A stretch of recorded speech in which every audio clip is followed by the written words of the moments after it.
Thank you for watching HuffPost Live. I'm Ahmed Shihab-Eldin, and it's time to do a quick check-in to see what is trending or what's happening on the World section. With me is the lovely World editor of the Huffington Post, Claire Richardson. Thanks for having me. It's always a pleasure. We also have Carmen Gentile, a writer and international journalist, joining us. He's in Pittsburgh, Pennsylvania. We have Dr. Joshua Gleis, a HuffPost blogger and international security consultant from New York. You look very international consultancy right there, that look. I like it. Thank you, I appreciate that. Yeah, aside from the bed, but you know, we love that we're coming directly into your bedrooms. This is awesome. Sadia Hamid. You guys ask, I come. Sadia Hamid is also joining us. She works at Human Rights First in Washington, D.C. Sadia, I'll be in D.C. This weekend. I'm planning to drive up there. Maybe we'll grab a coffee. But for now, we're going to be talking about Pakistan. The first story that's up on the World page. Drone attack kills 16 near the Afghan border. So what's this story about? And I think it's a story that we're not unfamiliar with. This seems to be happening. It's a trend. Right. It's a recurring story. You've definitely seen a lot of these drone strike kills, you know, blank number of people in place you probably can't pinpoint on a map. Right. What's interesting is that we don't know a whole lot about this story. I mean, the headline says 16, you know, maybe allegedly militants near the border. It's not clear who exactly was targeted, whether there were any civilian casualties. Right. And it's in a remote part of Pakistan. And as we know, you know, drones are not just used in Pakistan or the Philippines, but also in Somalia. They're increasingly being used. Yeah, of course, in Yemen. You know, why don't we start with you guys? Actually, I don't want to start with anyone. Who wants to talk about drones? I'll talk about drones. Go ahead, my man. Come on, Carmen. Well, the drone attack took place in northern Waziristan. That borders an area of Afghanistan known as Host Province, Paktia, where there is a great deal of Haqqani network activity. So you're going to most likely be targeting members of the Haqqani network. Right. Close ties to the Pakistani intelligence, ISI, ties to the Taliban. Those are probably the individuals that were being targeted. They looked to target senior leaders. To clarify why these might be kind of controversial and unpopular in Pakistan is because you're seeing a drone strike carried out by the United States in Pakistan's territory. Right. So Pakistan says, you know, this is a violation of our sovereignty. The United States says you don't really control that territory very well. Right. So we're going to go in there and. It's a very murky, as Claire points out, it's a very murky situation. We know that the history. That's true. Yeah, we hear that, you know, there was some complicity by the Pakistani government, but then the citizens and certain people within the Pakistani government saying, lawyers especially saying that they find this to be really offensive, that there's a clear violation of their sovereignty. But the question, of course, being, is their sovereignty, are they able to protect and, you know, and kind of keep their sovereignty intact? I don't know. What do you think, Dr. Joshua Gleis? I mean, it's a good question. I think for domestic political considerations, the Pakistanis are essentially under the impression and have to publicly state that they're against it. In this case, obviously, those elements of the ISI that have any connection to the Haqqani network, if in fact it is confirmed that those militants that were killed were members of the Haqqani network, are not going to be happy about that. Of course, any Pakistani is quite upset that the United States continues to violate its sovereignty. However, from the American perspective, it saves American lives. It does not require us to directly send troops. So are we at war with Pakistan? We are at war with Pakistan in Afghanistan. We're at war with... There's a question about that, though. Go ahead. I think there's a question about whether or not we are in a state of war. And I think here in the U.S. and especially in D.C., you have a raging debate about the U.S. drone policy, whether or not it actually does comport with U.S. obligations under international humanitarian law. Certainly, if you are in a state of war, targeted killings are preferred over indiscriminate attacks. But they require a certain level of evidence that the people you're targeting are actually engaged in hostilities. And I think there is a bigger question of how this fits in to whether or not we are actually at war or not. Because as you said, drones aren't just used in Afghanistan or Pakistan, they're also used in other places like Somalia. And the question here also... Cut than that. I'm sorry. I think that... Say it. Go ahead, and then we'll get Claire in here. Go ahead. I think that the fact that the Haqqani network, Pakistani Taliban, TTP, Afghan Taliban, is directly supported by the ISI, the Pakistani intelligence agency, that Pakistani fighters are crossing a very porous border to engage U.S. forces clearly illustrates that we are fighting. So then let me ask you this. Are we at war with Somalia? Are we at war with Yemen? Are we at war with, all these places where we fly drones and kill people? I think war has to be redefined. The notion of conventional war, uniform on uniform warfare is over. So yes, to a certain degree, we are at war in Somalia. We are at war. Well, arguably, you froze there, so I'm going to let Claire just jump in here. I do want to mention that Pronus, though, in our chat, making a point saying the Pakistani government and army have no control in the area where the strike took place. So, Claire, that's certainly one take as to why. I wanted to throw something in there as well when I get a chance, although I don't want to. Yeah, no, Sure, go ahead. Interrupt. That's the beauty of this. Okay, then I'll happily interrupt. What I wanted to say was... I'm not going to believe you now because you just flip-flopped in less than 4 seconds, but go ahead. Look, the fact of the matter is are we at war with Pakistan? No. Are we at war in Pakistan? Yes. Are we giving billions of dollars of aid to the Pakistani military and to the Pakistani government? Yes, we are. So we can't go and say that we're just at war with Pakistan. The same way that we don't go and say we're at war with Somalia, because there's elements of the Somalis which is an even more disjointed group in some ways, that we have major problems with, and there's other parts that we're completely coercing with. So I would agree that war has changed. It's no longer conventional war. And also the Pakistanis, as a sovereign country, have the actual obligation to keep their borders safe. And if people are launching attacks from their borders, they can be held responsible. So instead of the United States actually attacking the Pakistani government, they're going to go after those elements directly. All right. It's very difficult. It's very difficult to be able to prove who those militants were, and specifically if they were about to launch an attack, or if not, whether it's preemption or whether it's prevention. Our conversation, our conversation so far has also presumed that these people are militants. Right. I mean, we've heard differing accounts about how many civilians have been killed in drone strikes carried out by the United States from different senior administration officials. We're talking about this story in particular as if I think it was 16. We're talking about it as though they were certainly militants planning some sort of action. And it's worth mentioning and adding that U.S. citizens have died in some of these drone attacks. Right, Anwar al-Awlaki in Yemen, I believe, Yes, it was late I last think year. in 2011. In 2011, an American citizen and his son. Right.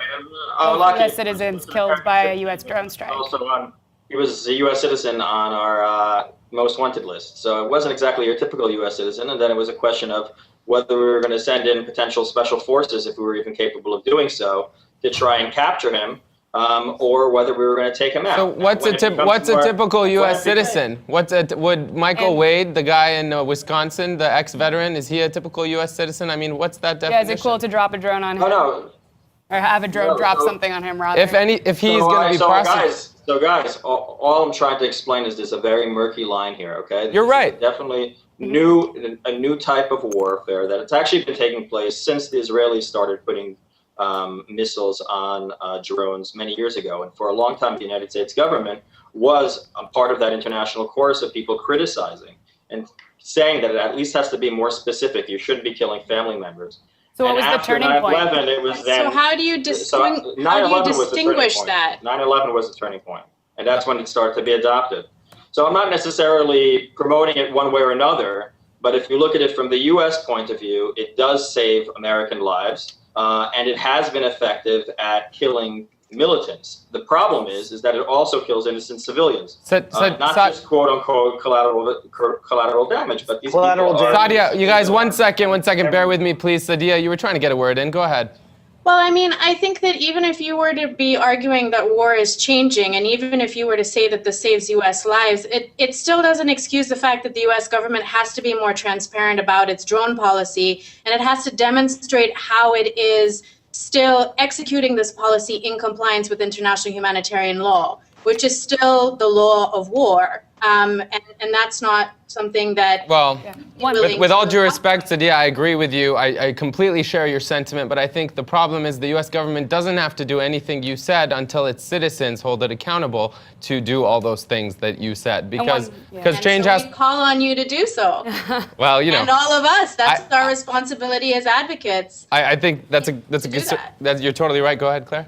Yeah, I think that's one reason why drone strikes are so politically popular, is because they are so secretive. You know, the government's not being held accountable by the public because it's carried out in a faraway place. You're not hearing about U.S. troops, losing their lives to be fighting these militants. It's just a stealthy, pilotless aircraft flying over Pakistan and dropping a bomb. Right, and guys, I just want to point out we have a comment from Johnny Rose 1 minute ago saying exactly how do we know they are militant? So agreeing with Claire, saying, and what does militants even mean? With all the indoctrination of the mainstream media, you never know who is the real enemy and who is fighting a just war. And I do want to point out that it's important that the definitions for enemy combatant have become extremely general. Anybody between the ages, any young man who is happens to be at the place where the drone strike occurs largely is being deemed by the U.S. government to be complicit. And I feel like from that high up in the air, it's hard to really tell how complicit or if one is complicit. I do want to also mention, guys, there's a question, maybe I'll field it to you guys, coming in from Jake B954. How long have we been active in Somalia at this point? I think he means drones. In terms of drones attacks, it's been many months. I don't know if I could say many years, but it's definitely been many months since we've been involved.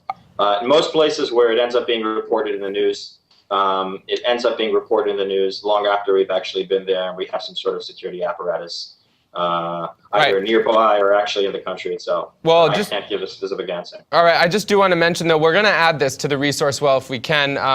There's the camera. It's actually a Wired article. It says, Hidden History. It's America's secret drone war in Africa.